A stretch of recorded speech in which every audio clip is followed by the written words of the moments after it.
Okay guys, today's lesson, sorry about that, nose itchy. Today's lesson you guys will be workshopping your features.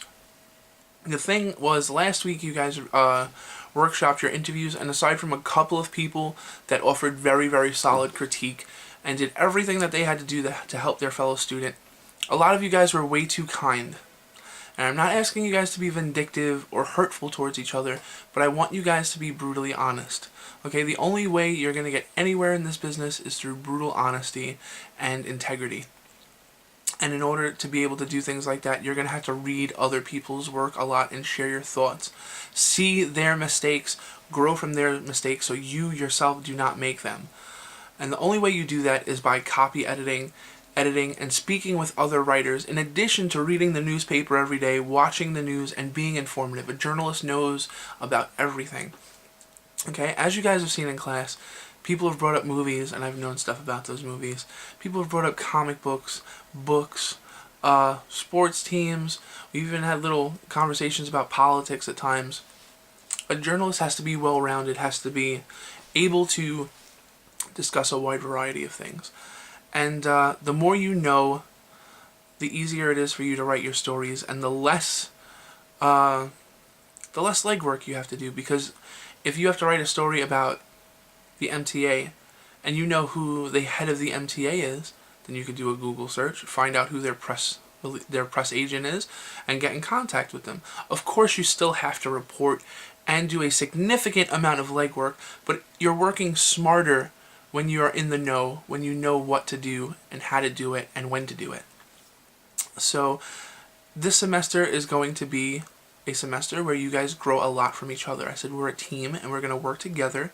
So that's why you're going to, in effect, workshop these pieces with each other. You're going to at least workshop 2 pieces, at the very least 2 pieces.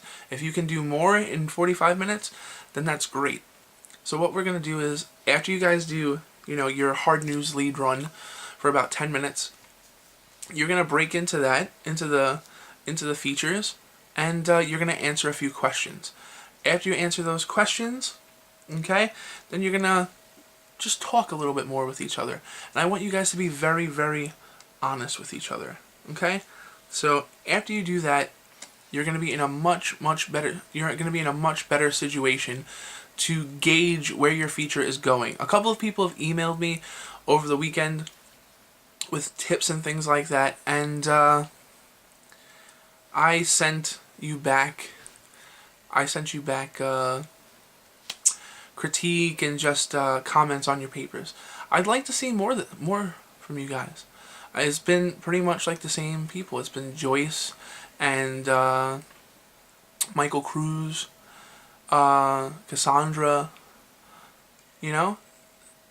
Send me emails. Let me see your work. That's what I'm here for. Aside from being your teacher, I am your mentor in a sense. If you guys really want to get somewhere in this industry, you need somebody that's going to kind of like take you under their wing, and just someone that's going to be straight with you and be honest with you. Like right now, I'm editor-in-chief of my own website, but at the same time, I have one of my senior editors who I trust a lot, and she's not an idiot, read my work and be honest with me, because I know she's the only one on my staff that will.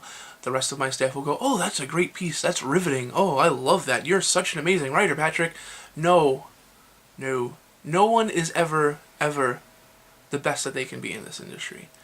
You can always be better if you're willing to be honest with yourself and grow from your critique. And the thing is, you always have to be in a situation to get critique. Okay? The second that you close your mind and close your eyes to the possibility of you getting better, that's the second that you stop getting better. So yes, sometimes people will say things that you don't like, and sometimes it'll be motivated for another reason. Maybe they're not as good as you, maybe they're just not in the mood to read, things like that.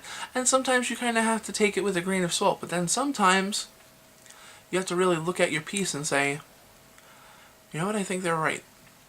So the thing is, hopefully, you guys did not rush this piece and write it on Monday, and you're coming into it on Wednesday, like a day later, and you're still attached to it. That's why I gave you guys an extra day. I did not want you guys to write this piece on Monday or Tuesday and rush it and write a piece of garbage. I wanted you guys to really like take your time, finish it, and then relax on Monday. And then on Tuesday we were going to talk about we talked about Studs Terkel and Q&A pieces.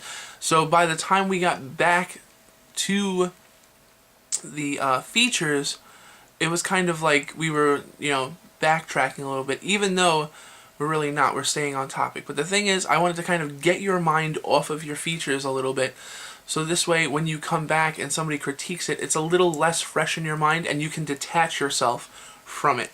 And the more detached you are from your work, the more you'll get out of it. Like, of course, yes, this is your baby, in a sense. You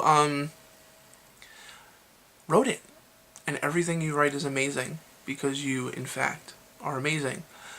That's how we think. We have egos, and especially because we're writers.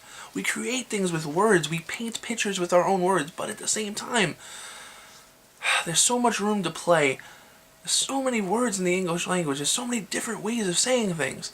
And if you don't speak with other people and kind of get an idea of how they would say it and kind of mix and match and develop your own style, none of you guys, as far as I'm concerned, none of you guys have a style yet. Because you're very young. Okay? Even some of my older students, you're still developing a writing style because you haven't been put in the fire, so to speak. You haven't been asked to write on the dot. Okay? So, as you guys are developing your style, I ask you to be open-minded to critique, to get the most out of your work. Okay, so take this process very seriously tomorrow. It's your professor's first day subbing. He's a great guy. I have a ton of respect for him. Be nice. Don't bite. Don't rare. Be great to him. He's going to be great for you. He's going to work very hard for you guys over the next couple of days. I've sent him everything. He has things to give you, and you guys are going to have work to do. This is not going to be a joke. It's not time to fool around. It's not time to come in late. You're going to do the same exact things you do for me, but for Professor Keller. And me and Professor Keller get along very well. I respect him very much as a writer, as a person, as a professor, and if someone slacks off or is disrespectful, he'll tell me. So I don't want to be too teachery. I want to be fair and cool to you guys. So you guys have a lot of work to do. So get to work, and I hope you have a good day. And I'll see you guys tomorrow when you watch the next video.